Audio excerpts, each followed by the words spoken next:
Okay, abandoned wheat warehouse. 21. Teresa Peterson. Great texture on the barn, peeling sky, midday light, but in monochrome, that's much less problematic than it would be in color. You do have some, plowed ground in the foreground. My sense is that by recomposing to eliminate the ground entirely and just create an abstract of the barn and the sky, it would be stronger. Okay, Wayne Hunter. An interesting study. I like the fact that it has a strong foreground and background.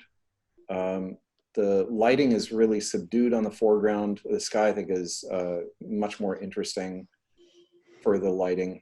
All the people in the background, I'm kind of going back and forth on whether they're a strength of the image because it kind of gives you context or a distraction away from the foreground. Buck Brush. 22. John Fishback. An interesting range of texture on the leaves. The contrast between the ones that are picking up the sheen and the ones in the upper right that aren't is striking. Compositionally, it looks a little bit bottom heavy to me. I'd crop off, I don't know, up to the bottom leaf from the central section. Bernie Falls. Okay, 21. David LeBrere. Beautiful waterfall. This is a nicely selected part of it. There's a nice flow through the image. If anything, it might crop a little bit at the top, but the main nit I would pick is that it feels pretty hot. The whites are blown out, and the whole image, I think, could be usefully darkened down substantially to both bring back the whites and subdue some of the darks, the midtones a little bit more. I-5 Mount Hood. Well, we already see whose it is at the bottom there. It's Lee Moore. So the most compelling part of this is the mountain and the part of the houseboats right below that, the ridges, the receding ridges. That's all really good. There is so much foreground though, and a lot of sky that are pretty blank. So I think this is where 300 or so would have been a much stronger image. Tropical Water World. 25. Okay, Ray Klein.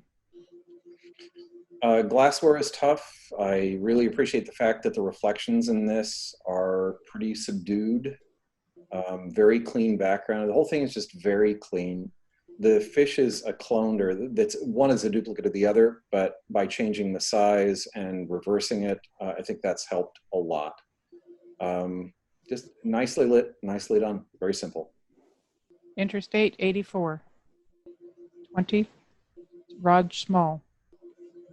There's a lot in here.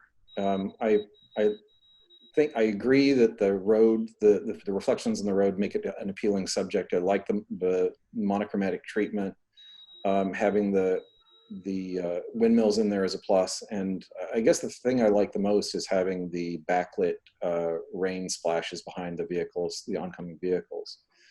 There is a lot of foreground though, and maybe even a little bit too much sky. It seems like the meat of the picture is kind of in that middle 20%. Blackfield. Okay, 24. John Craig. Very clean, nice highlights on the shapes and places where I think it counts the most, on the upper part of the curve on the left. The tilt at the top, I think, is a plus. Nicely framed, very clean blacks. I'm not sure, the two highlights look to me, the starbursts look like they're added in post-processing. I'm not really sure that's necessary. They're pretty strong without it, I think. Snowy Day. 22. Henry Wren. Taken as an abstract, this is really interesting. I like the path taking you back. I like the dog coming back toward you. The fact that the dog is set off by contrast and isolation from the rest of the image. And then the very subtle forest in the background with the streaking and the snow. It feels like maybe a little low in contrast in that upper portion, maybe a little low in contrast in the snow, but with the dog in there, that it feels about right to me. Mom and me. So 23. Okay, Katie Rupp. He gets credit for a really unusual take on elephants. I've never seen an image like this before. It clearly states what it is. It clearly states a relationship. It looks like it's done kind of in maybe midday light. Actually, maybe not midday light, but when the light wasn't necessarily great. And the monochrome in this framing, I think, does a really good job of compensating for that.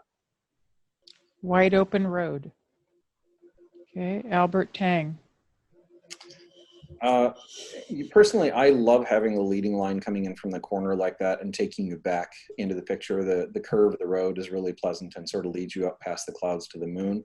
That part I think is all really strong. There's some definite loss of sharpness as you go back through the image, and the sky feels really bright in the right section, but really dark on the upper left. So evening that all out, I think, would be helpful.